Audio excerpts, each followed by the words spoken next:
and it's now being adopted elsewhere slowly. It aims to break this problem with theorem prover lock-in, where people cannot share models that they've spent ages building and validating.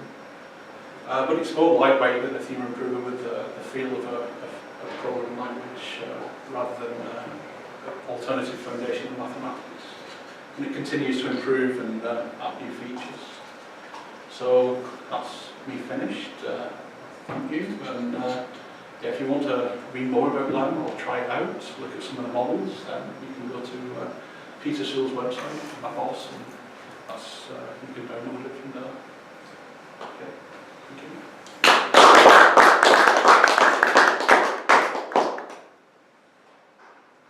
So is there an obligation for you to prove that what LEM does is correct? So sometimes I attend people giving theorem proving talks and somebody asks, shouldn't you prove that what a theorem prover does is correct, right? I mean, in some sense. So and now you're adding this additional thing. Yeah, okay, so is there an obligation? Perhaps. Do we do it? No. Okay. And we don't do it because it's actually not that obvious what theorem provers do. Right. There is no formal semantics of Coq. Yeah. Nobody has ever written down the entire typing rules for Coq's logic. But could you write a formal semantics for your thing? I mean, we have, in theory, some people working on this. So Andy Pitts is supposed to be working on this as part of the project that I'm working on. And yeah, his semantics may inform the next version of LEM. But yeah, to answer the question, there is no proof that the LEM model and the theorem prover model are identical. But that's also true for the set scripts that we're trying to replace. Sure. In the handbook. Assuming a relatively small number of code lines for the LEM case, would it be easy to for the user to say, oh yes, this is this kind of function and it seems to be correct? So without having the additional burden of proving correctness, just being able to assess, yes, this seems to be, so not for the whole, of course not for the whole backend, but just for small batches of code. Yeah, I mean, if you take a model that's written in LAM and you look at the code that's produced, I mean, I can tell at least with the code that I'm writing if LAM has done something crazy and there's a bug there. It's produced something that is not the same as what I intended to write in LAM. And I think when LAM was first started, the intention was that you just get this push button tool where you could write naively this model in a language like LAM. You could run the tool on it and you get this perfect model that comes out in each of the different theorem prover backends and in the functional programming language as well. But as we've got more experience with actually using LAM and writing it, that's not very realistic. You have to know something about the backend that you're targeting when you're writing the model. I mean, if you're writing exclusively for Coq, then you can use some features that you can't use, say, for Isabelle and vice versa. So yeah, you do have to keep an eye on what LAM is doing, and it's certainly feasible to check and be sure that actually, yeah, LAM is doing the right thing. Would it actually be possible to kind of feature that into the syntax and semantics of LAM, that it kind of tells you when you're doing things that won't translate well to Coq, for example? Yes, so this actually happens. I didn't talk about this.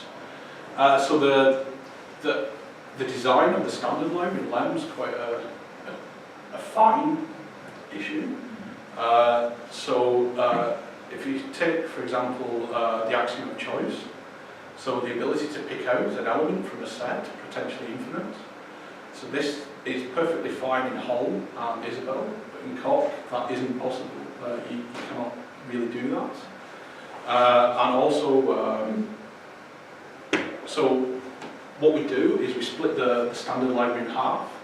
We have a series of files that are safe for every backend, and we have an extra set of files that will only work in certain backends. And when you use one of the functions that are in that hierarchy, that extra hierarchy, Len will start screaming at you saying exactly why you can't use this in various backends. So this is a very nice tool. I'm looking forward to try it. I guess my question will kind of ask you to summarize your talk. So let me ask the question. The tools that there are several tools that translate between different logics and between provers and programming languages. And there's one particular tool that translates back. This is Haskell for Isabel versus Haskell. Well, these tools are failing miserably with respect to readability of the output. Why is yours not failing? Why is it not failing? Okay, so we put a lot of effort into binding functions that appear in Len's library to the native equivalents in, say, Isabel. I think I gave an example with list.any being translated to list.exists, and the inlining and so on. And also the pattern matching compilation is quite clever. So typically, when you're writing a compiler for a functional language, you want to do the best possible pattern matching compilation. But actually in a tool like Len, you want to do the worst possible pattern matching compilation, where you'll stop as early as possible. And I think this is, especially the pattern matching, is an issue that some other tools don't get right. They don't reuse the native patterns of the various backends.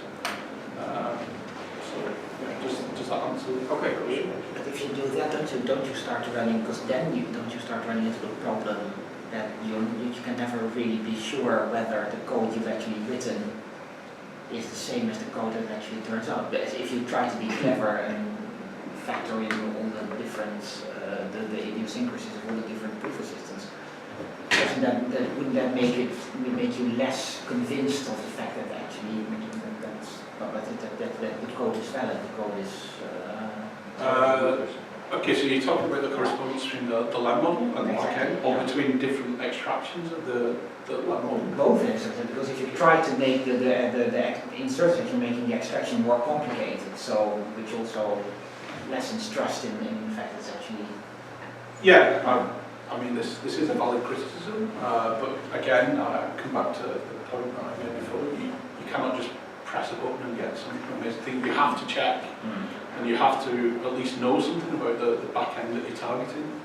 And yeah, if you're just going to produce some script and try and do some proof without checking what it's produced, then yeah. This would really be to do a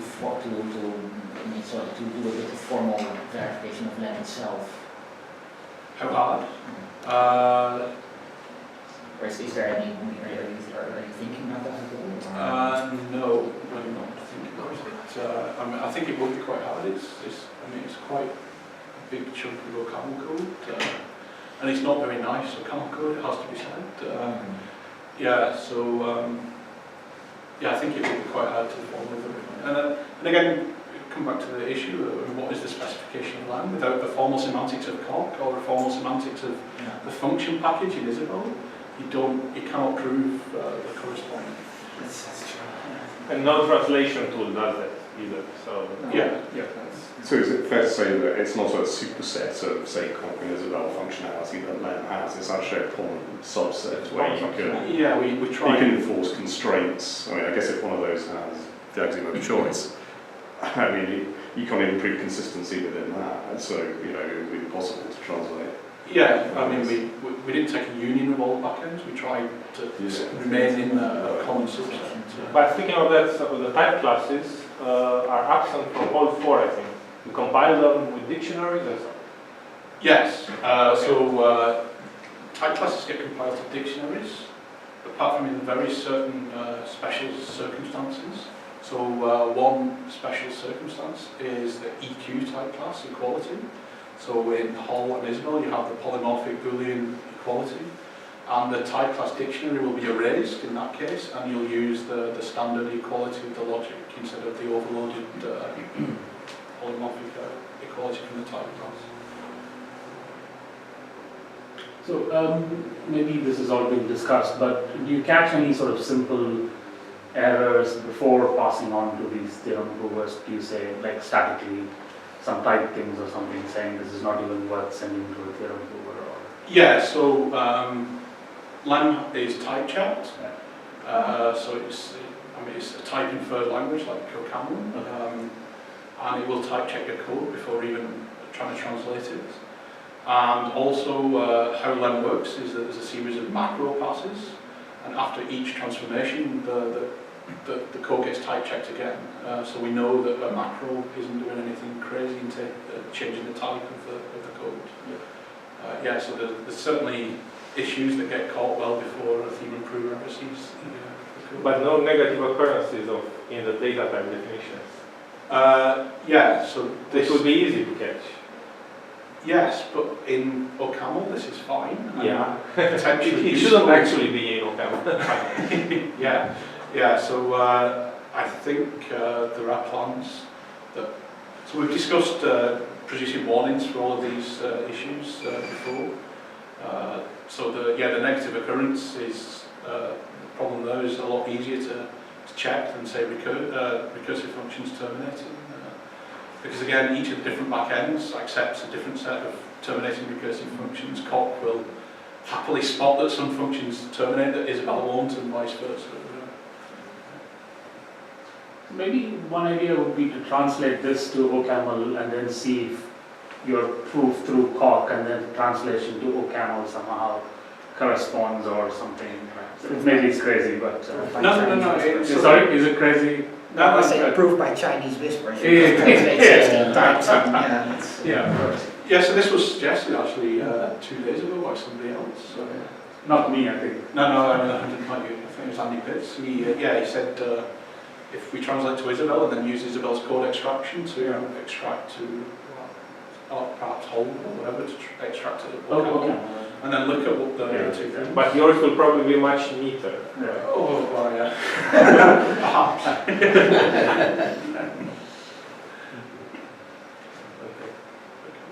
So, I think we've grilled them. okay, sure. No, I can take it offline. Yeah. Okay. Okay, thanks. Thanks again.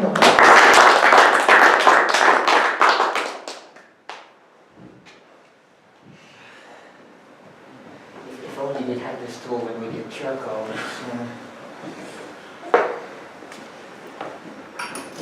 So you have some coffee or something, or? Yeah, I mean, I don't know what your appointment, if and so we need to. Draft to shoot. Sorry. In the bar. In the bar.